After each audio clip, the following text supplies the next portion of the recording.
So I'm going to click right here. Now, I know it's a raw image because this particular one was shot with a Nikon, thus the end of the extension on the end is NEF. Okay. Had it been a Sony, it would have been a different extension. Had it been a Canon, it would have been a different extension. So whatever camera you're shooting in RAW with, that extension is going to look different than most images you look at. Okay, it's not going to say JPEG like these over here. All right, so let's just open this little image right here and let's see what happens. Now, what I want you to see is notice that when I click to open that image, it opened it in an entirely different window. Okay, now that window it opened it in is a Camera Raw window right here. If you subscribe to Adobe Creative Cloud, Camera Raw is constantly being updated. The reason it's being updated is every time a new camera gets added to the industry, they have to upgrade Camera Raw in order to accommodate that camera. Now, here's what I want you to see. Notice we've got the image open here, and there's actually a timeline, if you will, right down here at the bottom. I'm going to show you something. If I hit cancel here, and I'm going to go up to File and Open again, it should take us back to that same folder. Let's see. Here we go. Now, I've got two raw images in here. Notice the extension NEF right there. So I'm just going to click and drag over the top of these two images to select them both. Okay. Now watch what's going to happen here. Remember before it had on that little timeline, it had one little image down there.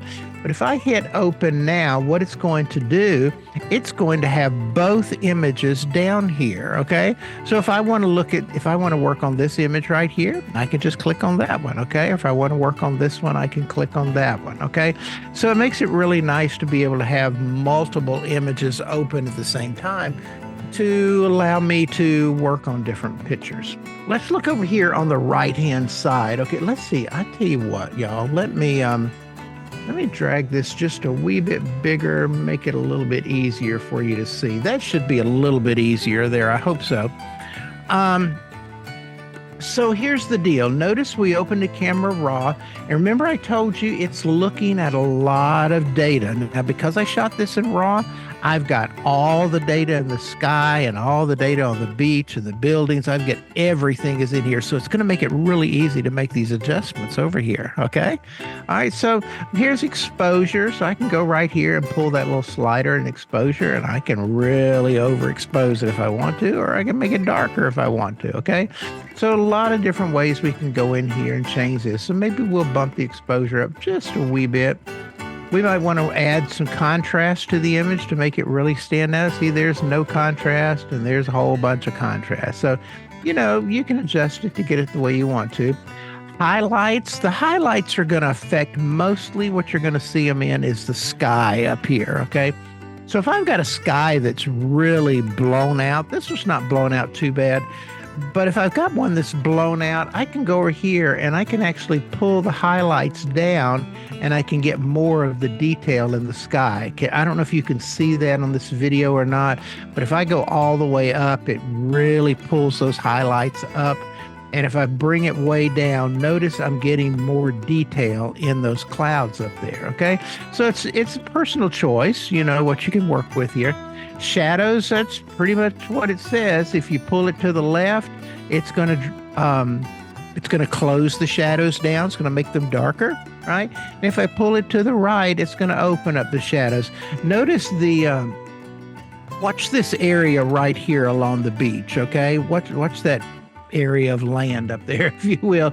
If I click this shadow button and I pull it all the way to the right, notice I can now see a lot more detail in that area because it has it's opened up those shadows. So that's kind of nice, but it depends on what you're wanting to do. Now, I might want to take it down just a little.